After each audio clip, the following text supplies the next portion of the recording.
이스라엘에 가면요, 성경에 나오는 많은 유적들이 있어요. 특히 이 갈릴리 지역에 가게 되게 되면은 예수님께서 사역하시던 그런 많은 유적들이 많아가지고 그곳을 다니면 참 많은 그런 은혜를 이렇게 받게 됩니다.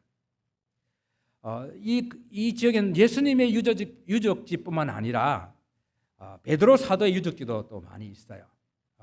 갈릴리 호수 주변에만 해도 베드로가 살았던 집 위에다가 베드로 집터 교회라고 이렇게 교회를 팔각형으로 이렇게 지어놨습니다. 그리고 앞에 가게 되면은 베드로가 천국의 열쇠 2개를 들고 서 있는 동상도 이렇게 큰 동상도 이렇게 있어요.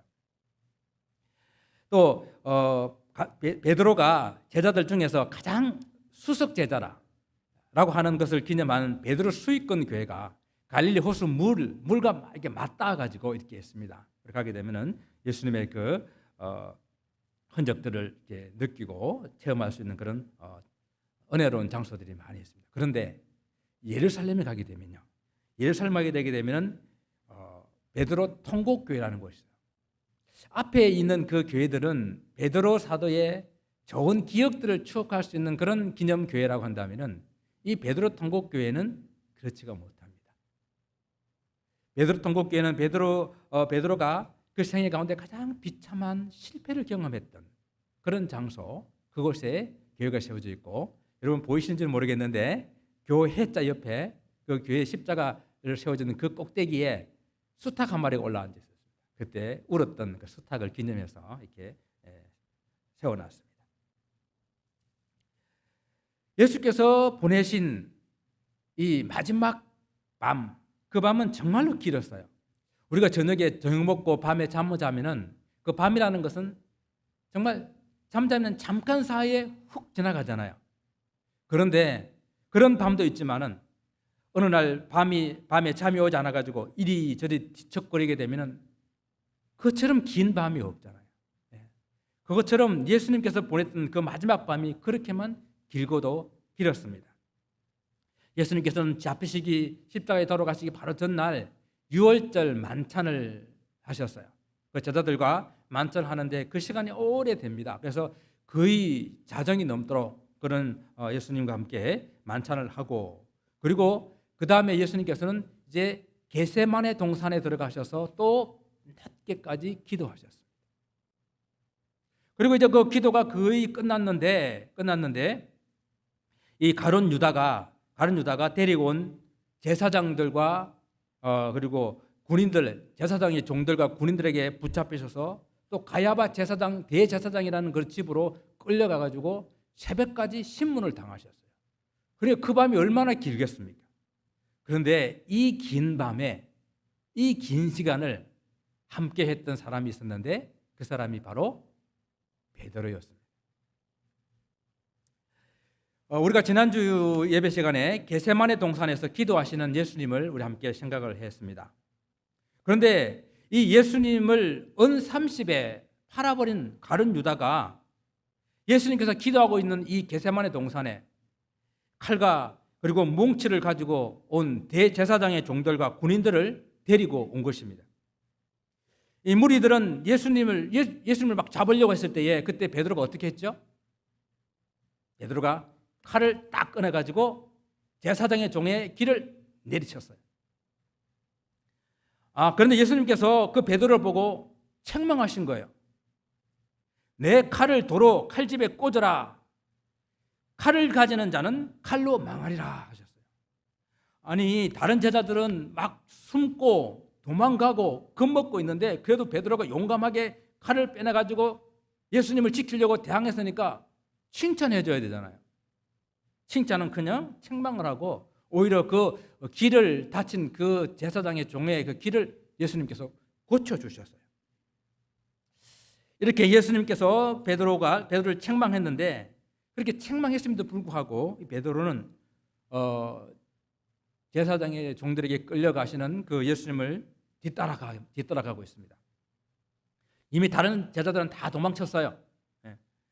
그러나 베드로는 주님이 어떻게 되실까 걱정이 돼서 주님이 끌려가는 그 대제사장의 집까지 따라가서, 그리고 예수님이 신문 받고 있는 그 자리까지 따라간 것입니다.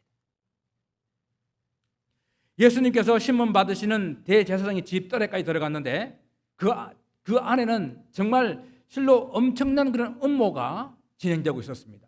예수님은 죄가 없으신데 그 죄 없으신 예수님한테 죄를 뒤집어 씌우기 위해서는 많은 거짓 증인들을 불러 모았어요. 그래가지고 이런 증거를 대고 저런 증거를 대가지고 예수님 대답해봐라. 네가 죄가 참으로 없느냐? 막 이렇게 따지는 겁니다. 그런 예수님이 신문 당하는 그를 초조하게 지켜보고 있는 베드로에게 갑자기 한 여종이 나타나가지고 말합니다. 너도 갈릴리 사람 예수와 함께 있었도다라고 말하는 거예요. 그러니까 베드로가 뭐라 대답했습니까? 나는 내가 무슨 말 하는지 모르겠어. 부인한 거예요. 그런데 여기서 끝이 나는 것이 아니라 베드로가 사람들을 피해가지고 앞 문 쪽으로 이렇게 나갔어요. 그런데 그곳에 가니까 또 한 사람이 베드로를 보고 사람들 앞에 고발합니다. 내가 보니까 이 사람은 나사렛 예수와 함께 있었다. 처음보다 좀 더 강하게, 좀 더 구체적으로 이렇게 고발하는 거예요. 왜냐하면 처음에는 뭐라고 했습니까? 갈릴리 예수님이라 그랬잖아요. 갈릴리 예수님. 근데 지금 뭐라고 합니까? 나사렛 예수님이라고 그래요. 나사렛 예수. 이 사람 나사렛 예수와 함께 있었다라고 말합니다. 이게 무슨 말인가 하면은 갈릴리라고 하는 것은 아주 넓은 지역이에요. 넓은 지역. 그런데 나사렛 하게 되면은 예수님이 사셨던 조그마한 동네입니다. 이 말을 그럼 쉽게 말하게 되면은 갈릴리는 남가주 지역에 있는 예수와 함께 있었다라고 이렇게 말하는 것이고, 나사렛 예수와 함께 있었다는 이야기는 이 가리나 지역에 살고 있는 예수와 함께 있는 것을 내가 보았다라고 말하는 거예요. 그러니까 얼마만큼 이 말하는 사람이 정말로 확실하게 강하게 이렇게 예수님을 고발하고 있는 그런 내용이죠. 그러니까 이 사람이 예수님을 베드로가 또 뭐라고 부인하고 있습니까? 이번에는 맹세하고 부인하여 이르되 나는 그 사람을 알지 못하노라. 어떤 말이 갖다 붙었습니까? 맹세한다고 그랬어요. 처음보다 더욱더 강하게 예수님을 맹세하면서 부인했습니다. 그런데 여기서 끝났으면 얼마나 좋겠어요. 조금 후에 그의 곁에 섰던 사람들이 베드로에게 말합니다. 너도 진실로 그 도당이라. 네 말소리가 너를 표명한다 라고 이렇게 말하는 겁니다. 정말 이번에는요, 어떤 사람이 확실하게 진실로 확실하게 확실을 하면서 말을 합니다. 요한복음에 보게 되면요, 이 사람이 누구냐 하면은 아까 베드로가 칼을 빼가지고 제사장의 종의 귀를 쳐버렸잖아요. 바로 그 사람의 친척이라 그랬어요. 그러니까 얼마나 확실하게 알겠어요. 또 얼마나 마음속에 베드로를 미워하는 그런 마음을 가졌겠어요. 그러니까 베드로와 바라보면서 진실로 너는 그 도당이다 이렇게 말을 합니다. 그러면서 말하기를 내 말소리가 너를 표명한다. 이스라엘 나라가 작지만은 그 가운데서도 이 지역마다 사투리가 있는 거예요. 우리 한국도 작지만은 경상도 사투리, 전라도 사투리, 제주도 사투리는 그냥 하면 잘 알아듣지도 못하는 그런 사투리잖아요, 그죠? 그런 사투리를 쓰고 있습니다. 그러니까 그렇게 억양 때문에 베드로를 딱 알아본 거예요. 저도 이제 경상남도 진주라는 시골에 살다가 이제 신학 대학 가기 위해서 서울로 갔습니다. 그래서 저는 서울로 가면은 뒤에 여자만 붙이면은 서울말이 되는 줄 알았어요. 그래 옛날에는 그랬나 안 그랬나 이렇게 말하다가 서울 가가지고는 그랬어요? 안 그랬어요? 이렇게 말하는. 그러면은 사람들이 너 서울말 하네 하고 속으로 서울말 별거 없네. 내가 서울말 잘하지라고 이렇게 속으로 생각한 거예요. 사람들이 보면 얼마나 우스웠겠어요. 이 베드로 말에는 갈릴리 사람들이 발음하지 못하는 히브리 아인이라는 발음이 있어요. 아인, 이 발음을 못하는 거예요. 그러니까 베드로의 말 속에 자꾸 나는 이를 알지 못한다, 나는 그를 알지 못한다 하는 그 말 속에 이 발음이 안 나오는 거예요. 그러니까 네 말 속에 네가 갈릴리 사람이라는 것이 다 표시나 이렇게 말하는 것이죠. 그렇게 이제 아주 베드로의 이 말투 때문에 더 이상 감출 수가 없게 됐어요. 그러니까 베드로가 뭐라고 말합니까? 그가 저주하여 맹세하면서 이르되 나는 그 사람을 알지 못하노라. 무슨 말이 하나 더 붙었습니까? 저주한다 그랬어요. 물론 사람들이 아주 집요하게 자꾸만 물어오고 정말 더 이상 도망갈 곳이 없는 그런 위기의 순간, 나의 생명이 위협받는 그런 그 순간에 내가 그 순간을 모면하기 위해서 예수님을 저주하고 맹세하고 모른다고 부인하는 그런 지경까지 이르게 된 것입니다. 어때요? 베드로는 실패한 거예요. 그것도 3번이나 예수님을 모른다고 부인한 것은 완전히 부인한 것 아닙니까? 우리도 3-4번이라는 말이 있죠. 하나, 둘, 셋 하고 딱 애들도 이렇게 말 안 들으면 혼내잖아요. 3-4번. 이스라엘의 이 숫자도 3번이라는 이 숫자는 완벽한 숫자예요. 하나님의 완전한 숫자예요.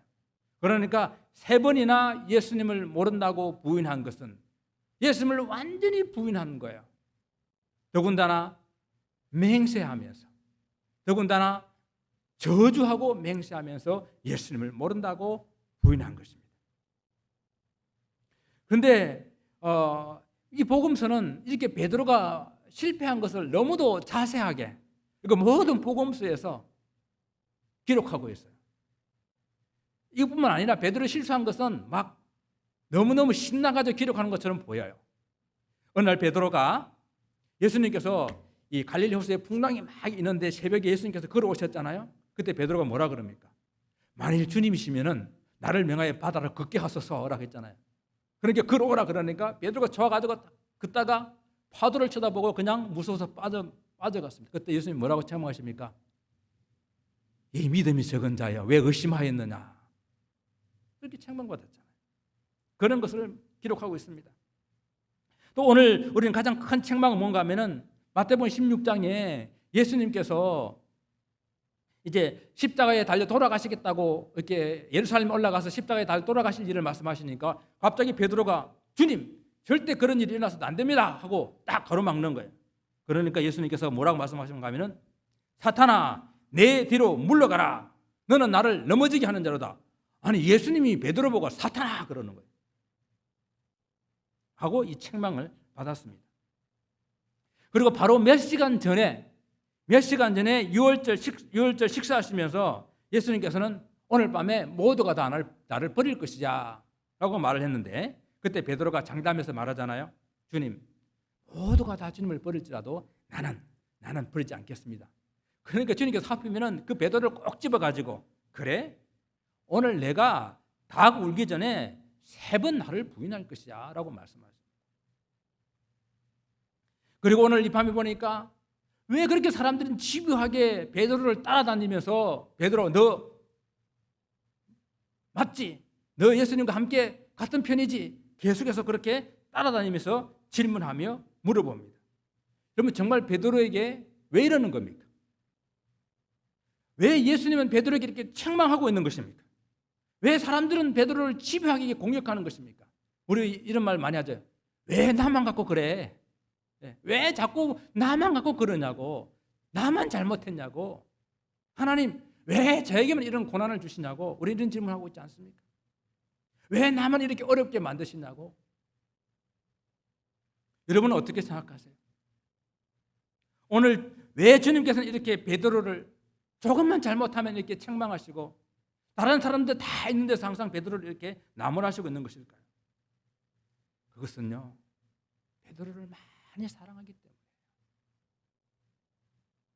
정말 아무것도 아닌 베드로를 불러서 장차 베드로를 어떻게 하나님 쓰실 것을 아시기 때문에 그러시는 거예요. 또 왜 사람들은 그렇게 베드로의 실수를 또 베드로가 이렇게 잘못하는 것을 이렇게 자꾸만 드러내고 있습니까? 왜 베드로를 집요하게 공격합니까? 사단은 아는 거예요. 베드로가 장차 어떤 인물이 될 것인지, 장차 하나님 나라에서 어떻게 쓰임받는 큰 그릇이 될 것인지 아는 거예요. 어떻게 하든지 실망시키고 낙심시켜가지고 그 길을 가지 못하도록 하기 위함이시죠. 그렇게 보게 될 때에 우리에게 찾아오는 고난, 우리에게 찾아오는 시험, 우리에게 찾아오는 어려움, 때로는 우리가 잘못했을 때에 우리를 책망하시는 그 말씀조차도 결코 나쁜 것이 아니에요.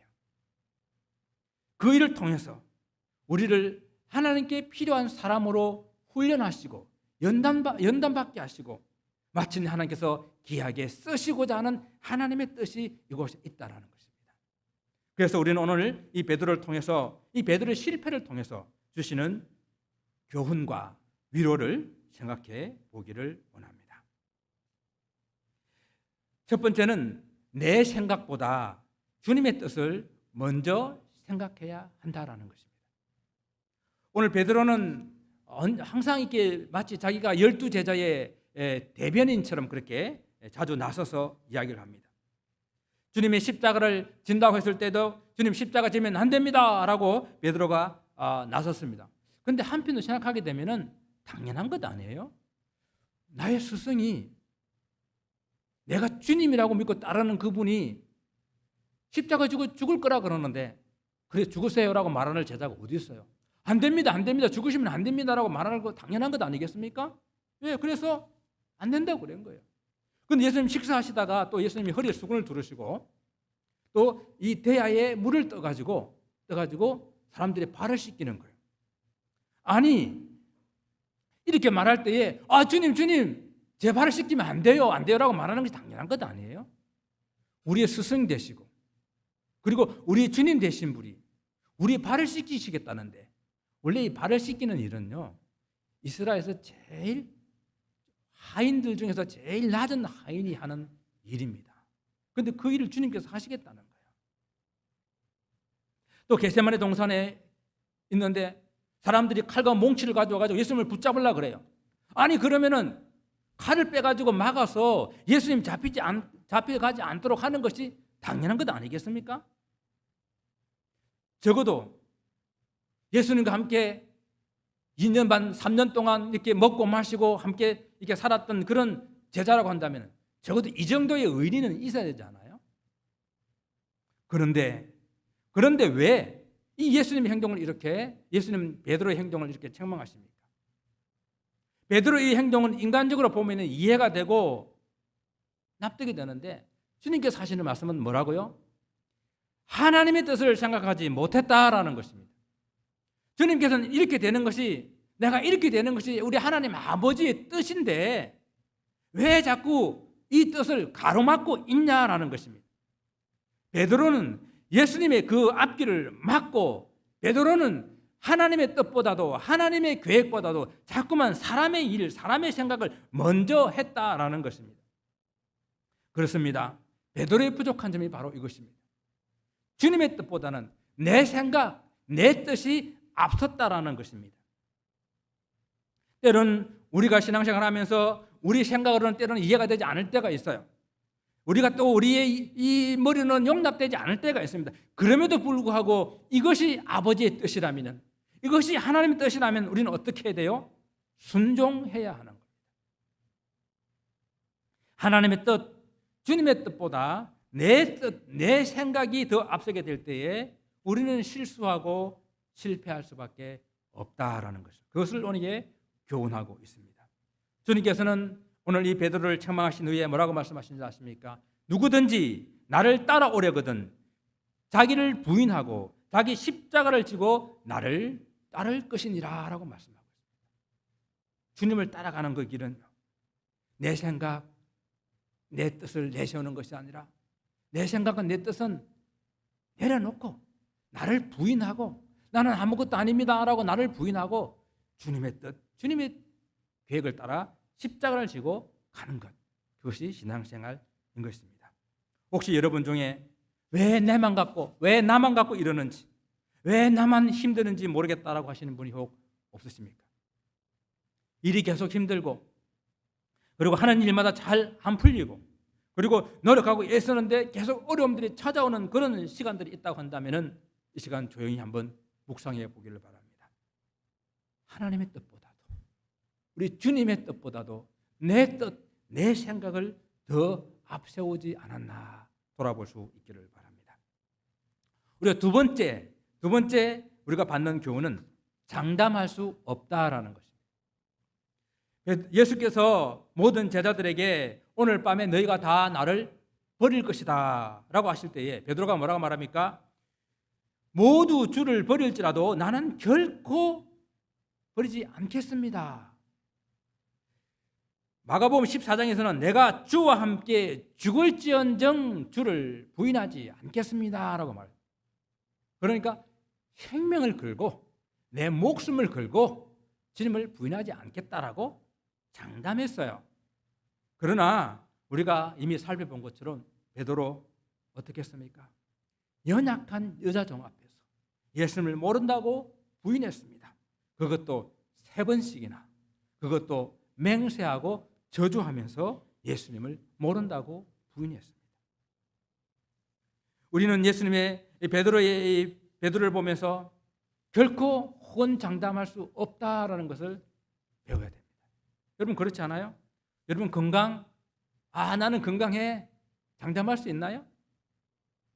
여러분 가지고 있는 재산 그것이 영원할 거라고 장담할 수 있나요? 내가 가진 어떤 권력이나 명예 그것이 영원할 것이라고 호언장담할 수 있습니까? 없습니다. 영원할 것 같지만요 하루아침에 날아가는 것들이 이런 세상적인 것들이에요. 자, 아침에 내가 잘 갔다 올게 하고 나갔지만 들어오지 못하는 사람들이 있어요. 저녁에 잠자면서 See you tomorrow 했지만은 아침에 보지 못하는 사람들도 있어요. 가지고 있는 재산이 하루아침에 그냥 종이 조각처럼 날아다니는 그런 삶이 되는 사람들을 우리는 보고 있지 않습니까? 권력도 명예도 마찬가지입니다. 특히 우리가 신앙생활 하면서 나는 결코 죄를 짓지 않을 수 있어. 나는 절대 넘어지지 않을 수 있어. 나는 어떤 유혹과 미혹이 찾아와도 흔들리지 않을 수 있다고 호언장담할 수 있습니까? 그렇지 못해요. 우리는 믿음의 사람들이요. 믿음 좋다고 말하는 그런 사람들이 물질 때문에 넘어가고 이성 때문에 넘어가고 권력과 명예 때문에 넘어가는 일들을 많이 보고 있지 않습니까? 평안할 때 안전할 때는 믿음을 지킬 수 있는 줄 모르지만은 그러나 조그마한 위협이 찾아올 때에 조그마한 어려움이 찾아올 때에 우리는 너무도 쉽게 주님을 모른다라고 부인하는 그런 우리 연약한 사람들입니다. 우리는 다 질그릇 같다는 거예요. 질그릇처럼 쉽게 깨지고 쉽게 상처받고 또 질그릇처럼 남을 너무 쉽게 상처 주는 그런 사람들입니다. 그래서 우리는요 다만 주님 나의 믿음 없는 것을 도와주소서. 주님 나의 믿음 없는 것을 도와주소서라며 주님의 도움을 구하는 그런 삶, 장담할 수 없는 것을 분명히 알고 겸손한 삶을 살아야 할 것입니다. 이제 마지막 3번째는 기도하라 하실 때에 기도해야 합니다. 우리 한번 따라 볼까요? 기도하라 하실 때 기도해야 합니다. 베드로를 비롯한 제자들은 주님께서 붙잡히시던 그날 밤에 다 실패했다고 그랬잖아요. 그런데 그 실패가 그냥 갑자기 온 것이 아니에요. 주님께서 여러 번 그들에게 경고했습니다. 그런데 그 경고를 무시했기 때문에 그렇습니다. 불과 몇 시간 전에 주님께서 너희들이 다 나를 버릴 것이다 라고 나를 다 배반할 것이라고 경고하셨잖아요. 그렇다고 한다면 이 제자들은 무엇을 해야 했을까요? 내 생각보다 주님의 뜻, 하나님의 뜻을 먼저 생각해야 한다고 말씀드렸지 않았습니까?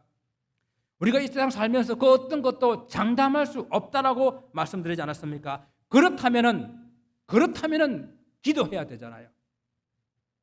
우리가 다 연약하기 때문에 우리가 다 부족하기 때문에 우리는 기도해야 하는 것입니다. 주님의 권면과 그 경고를 무시하고 잠만 잤던 제자들과 베드로는 그 시험을 이기지 못하고 다 실패한 것입니다. 그들의 실패는 무슨 실패냐? 기도하지 않은 결과입니다. 그 기도의 삶의 실패라는 것입니다. 주님께서 기도해라 하실 때에 기도하지 않으면 우리 인생에 찾아오는 수많은 그런 시험과 위험과 유혹과 어려움들을 우리는 이겨낼 수 없다라는 것입니다. 베드로 실패를 보면서 기도하라 하실 때에 기도해야 함을 깨닫는 저 여러분 되시기를 바랍니다. 여러분 얼마나 기도하고 계세요? 기도하는 습관을 가지고 계십니까? 겨우 식사 기도하는 거로 목숨줄 부여잡고 있지는 않습니까? 항상 기도하는 사람은요, 급하고 어려운 일 당할 때에 그때 진짜 기도할 수 있어요. 그러나 기도하지 않은 사람은 급하고 어려운 일 당하면 기도하지 못합니다. 어떻게 해야 될 줄을 몰라요. 기도로 우리 영혼을, 잠자는 영혼을 깨우시기 바랍니다. 오늘 복음서마다 베드로의 이 실패를 기록하고 있는데 유독 베드로의 실패를 자꾸만 부각시키고 있어요. 그러면 우리 하나님께서 이 베드로가 실패한 것을 사람들에게 막 알려가지고 베드로한테 창피를 주려고 이렇게 하는 것입니까? 우리는 이 베드로의 실패를 보고 베드로처럼 그렇게 실패를 반복하지 말아라라고 교훈을 주시는 거예요. 그리고 이 베드로의 실패했지만은 그것이 끝이 아니고 하나님께서 그것을 다시 회복시켜 주시고 있다라는 것을 우리에게 보여주시기 위함입니다. 베드로가 세 번째 주님을 모른다고 부인하자 달기 울었습니다. 여러분, 베드로는 아마 이 닭 울음소리를 너무너무 이제 싫어해가지고 평생 닭고기를 안 먹었을 것 같아요. 근데 닭의 울음소리를 듣자마자 베드로는 정신이 번쩍 들고, 그리고 주님의 말씀이 생각났습니다. 내가 닭 울기 전에 3번 나를 부인하리라. 그래야 이거는 그 주님의 말씀을 기억하고 그 자리를 뛰쳐나가서 밖에서 심히 통곡했다고 그랬습니다. 심히 통곡했다고 하는 이야기는 주님 앞에 회개하며 울었다는 그런 이야기입니다. 닭울음 소리가 베드로 속에 잠자고 있던 그 영혼을 일깨우는 것입니다. 다시 살려낸 것입니다. 주님 말씀을 다시 생각나게 해주신 것입니다. 주님 음성을 들을 때에 이렇게 잘못을 깨닫고 회개하면은 주님께서 다시 그 인생을 회복시키시고 다시 그 인생에게 소망을 주신다는 이야기입니다. 할렐루야. 이것이 바로 비록 베드로가 실패했지만은 그의 실패를 통해서 우리를 깨닫게 해주시는 하나님의 위로입니다. 베드로는 평범한 갈릴리 어부였어요. 많이 배우지도 못했습니다. 실수도 많아요. 덤벙거려요. 그리고 지키지도 못할 그 약속을 호언장담하는 그런 베드로의 성격입니다. 그런데 주님께서 베드로를 얼마나 사랑했어요. 그렇게 많이 사랑한 베드로지만은 주님을 맹세하고 저주하면서 모른다고 부인한 그런 베드로에게 우리 주님께서는 닭 울음소리를 통해서 그 주님의 음성을, 그 주님의 사랑을 다시 그에게 깨닫게 해주신 것입니다. 주님께서는 결코 베드로를 포기하지 않으시고 놓지 않았습니다. 주님께서 만약에 붙들고 계신다고 한다면 어떤 인생도, 어떤 실패한 인생도, 어떤 범죄한 인생도 다시 일어나게 될 줄을 믿습니다. 여러분, 우리도 지금 이 말씀을 들을 때 은혜스러운데 이 복음서를 처음 전해 들었던 초대교회 성도들은 이 복음서 들을 때 얼마나 은혜스러웠겠어요.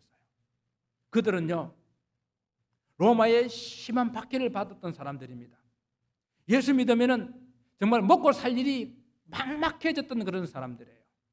그래서 어떤 사람은 순교를 당했지만은 어떤 사람들은 어쩔 수 없이 예수님을 부인하기도 하고 어쩔 수 없이 예수님을 안 믿는 것처럼 그렇게 살아가기도 한 사람들도 많이 있었을 텐데 그들에게 오늘 이 베드로의 실패를 보여주면서 그 실패한 베드로도 다시 주님께서 붙들어 주시고 회복시켜 주시는 이 말씀을 읽었을 때에 고통 중에, 고난 중에, 핍박 중에 있는 그들, 미안하고 창피하고 부끄러운 그들에게 얼마나 큰 위로가 되었습니까?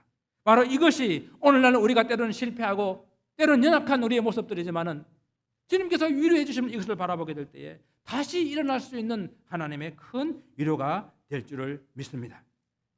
사랑하는 성도 여러분,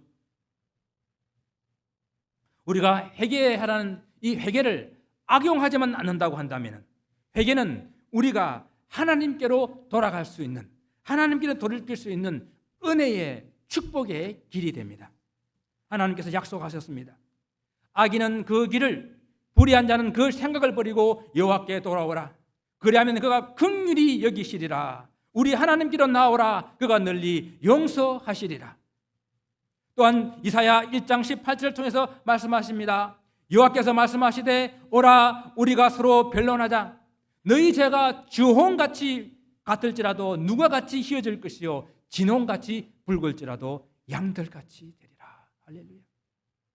실패했던 베드로는 오늘 이 시대를 살아가고 있는 저와 여러분에게 교훈합니다. 내 생각보다는, 내 뜻보다는 주님의 뜻, 하나님의 뜻을 먼저 생각하라고. 우리 모두는 호언장담할 수 없는 연약한 존재들이라고 우리에게 교훈합니다. 그래서 주님께서 기도하라 하실 때에, 성령께서 내 마음속에 기도해야 된다, 기도해라 라고 말씀하실 때에 기도하는 삶이 되기를 원합니다. 그리고 실패했던 베드로는 우리에게 이렇게 위로합니다. 나 같은 죄인도 주님께서 사랑하시고 다시 회복시켜주고, 주님을 모른다고 맹세하고 저주했던 나 같은 죄인도 주님께서 다시 닭 울음소리로 회복시켜주시고, 주님께서 갈릴리에서 만나자. 여러분, 갈릴리에서 만난 주님을 아십니까? 내가 나를 사랑하느냐? 내가 나를 사랑하느냐? 그러면 내 양을 먹이라, 내 양을 치라. 다시 그를 하나님의 사도로, 하나님의 제자로 불러주신 그 하나님의 사랑이 갈릴리에 남아있다라는 것입니다. 사랑하는 성도 여러분, 나 같은 죄인도 사랑하고 회복시켜 주셨다는 이 놀라운 은혜가 저와 여러분에게 아직도 소망이 됩니다. 주님께서는 결코 우리를 버리지 않으시고 포기하지 않으십니다. 나보다도 더 나를 잘 아시는 주님, 그 주님께서 우리를 붙들고 계시기 때문입니다. 사랑하는 성도 여러분, 한 주간도 아니 남은 삶도 우리를 이렇게 사랑하시는 그 주님 사랑 안에서 힘과 용기를 얻고 순간순간 믿음에서 승리하시는 여러분 되시기를 주님의 이름으로 축원을 드립니다. 기도하겠습니다.